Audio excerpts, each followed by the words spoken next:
ನಮಸ್ಕಾರ ವೀಕ್ಷಕರೇ. ಕರ್ನಾಟಕ ವಿಧಾನ ಪರಿಷತ್ ಸಚಿವಾಲಯದಲ್ಲಿ ಖಾಲಿ ಇರುವ ಕೆಲವು ಹುದ್ದೆಗಳಿಗೆ ತಿದ್ದುಪಡಿ ಅಧಿಸೂಚನೆಯನ್ನು ಹೊರಡಿಸಿದೆ.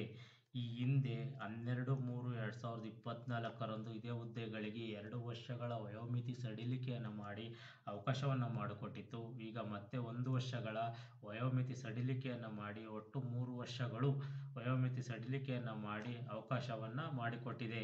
ಈ ಹಿಂದೆ ಯಾರು ಅರ್ಜಿ ಸಲ್ಲಿಸಲು ತಾಂತ್ರಿಕ ಕಾರಣಗಳಿಂದ ಅರ್ಜಿ ಸಲ್ಲಿಸಲಾಗಿರಲಿಲ್ಲ, ವಯೋಮಿತಿ ಕಾರಣದಿಂದಲೂ ಅರ್ಜಿ ಸಲ್ಲಿಸಲಾಗಿರಲಿಲ್ಲ, ಅವರು 3/1/2025 ಅರ್ಜಿ ಸಲ್ಲಿಸಲು ಅವಕಾಶವನ್ನು ಮಾಡಿಕೊಟ್ಟಿದೆ.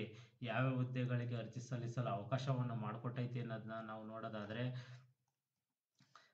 ಸೀನಿಯರ್ ಪ್ರೋಗ್ರಾಮರ್ 2 ಹುದ್ದೆಗಳು, ಉಳಿಕೆ ಮೂಲ ವೃಂದದ 1 ಹುದ್ದೆ, ಕಲ್ಯಾಣ ಕರ್ನಾಟಕದ 1 ಹುದ್ದೆಗಳಿಗೆ ವೇತನ ಶ್ರೇಣಿ ಬಂದು 52,650 ರಿಂದ 97,100 ವೇತನವನ್ನು ನಿಗದಿ ಮಾಡಿದೆ ಈ ಕ್ಯಾಟಗರಿಯಲ್ಲಿ ಬರೋ ಅಭ್ಯರ್ಥಿಗಳಿಗೆ.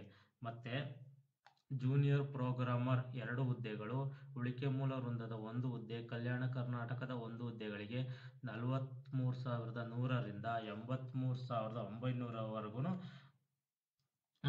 ವೇತನ ಶ್ರೇಣಿಯನ್ನು ನಿಗದಿಪಡಿಸಿದೆ.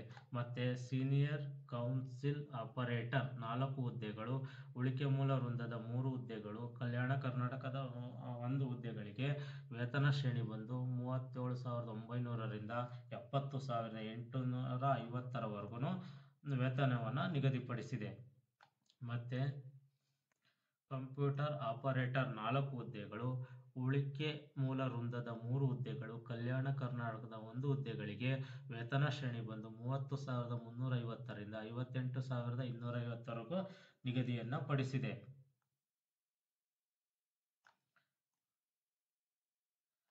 ಸಹಾಯಕರು 3 ಹುದ್ದೆಗಳು, ಉಳಿಕೆ ಮೂಲ ವೃಂದದ 2 ಹುದ್ದೆಗಳು, ಕಲ್ಯಾಣ ಕರ್ನಾಟಕದ 1 ಹುದ್ದೆಗಳಿಗೆ 30,350 ರಿಂದ 58,250 ವೇತನವನ್ನು ನಿಗದಿಪಡಿಸಿದೆ.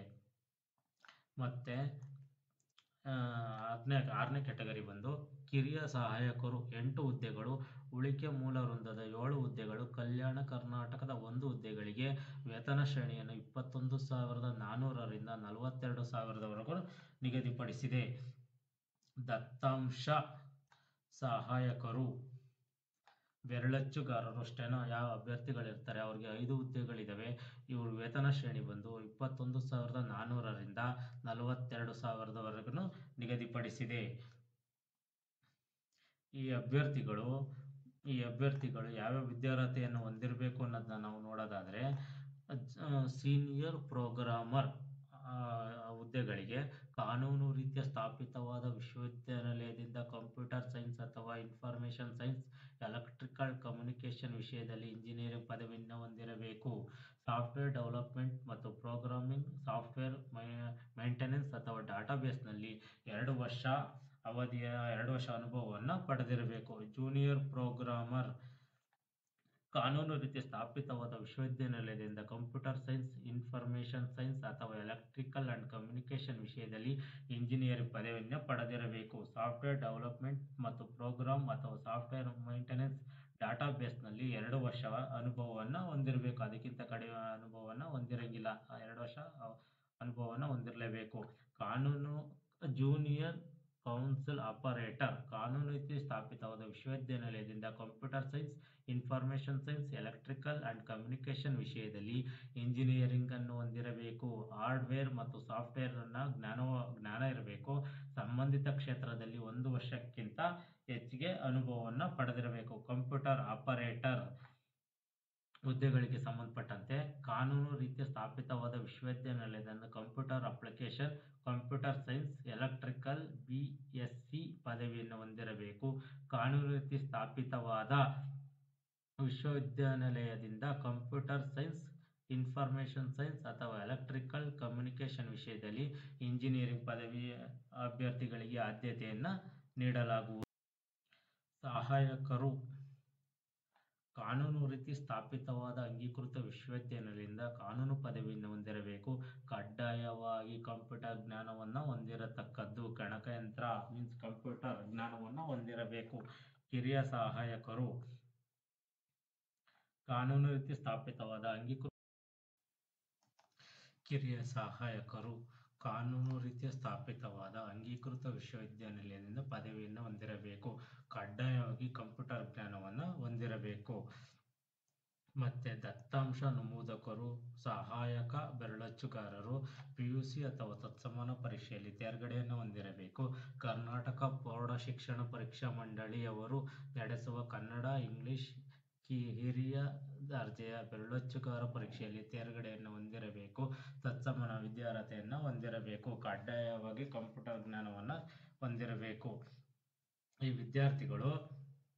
ಈ ಅಭ್ಯರ್ಥಿಗಳು ವಿಶೇಷ ಸೂಚನೆಯನ್ನು ಇದೆ. ಏನು ಅಂತಂದರೆ, ಈ ಅಭ್ಯರ್ಥಿಗಳು ಎಕ್ಸಾಮ್ ಬರೆದಿರ್ತಾರೆ. ಎಕ್ಸಾಮ್ ಬರೆದು ಡೇಟ್ ಇರುತ್ತೆ. ಆ ಡೇಟ್ಗಿಂತ ಮುಂಚೆ ರಿಸಲ್ಟ್ ಬಂದಿರಬೇಕು. ರಿಸಲ್ಟ್ ಬಂದಿಲ್ಲ ಅಂದರೆ ಆ ಅಭ್ಯರ್ಥಿಗಳಿಗೆ ಇದರಲ್ಲಿ ಅವಕಾಶವನ್ನು ಇರೋದಿಲ್ಲ.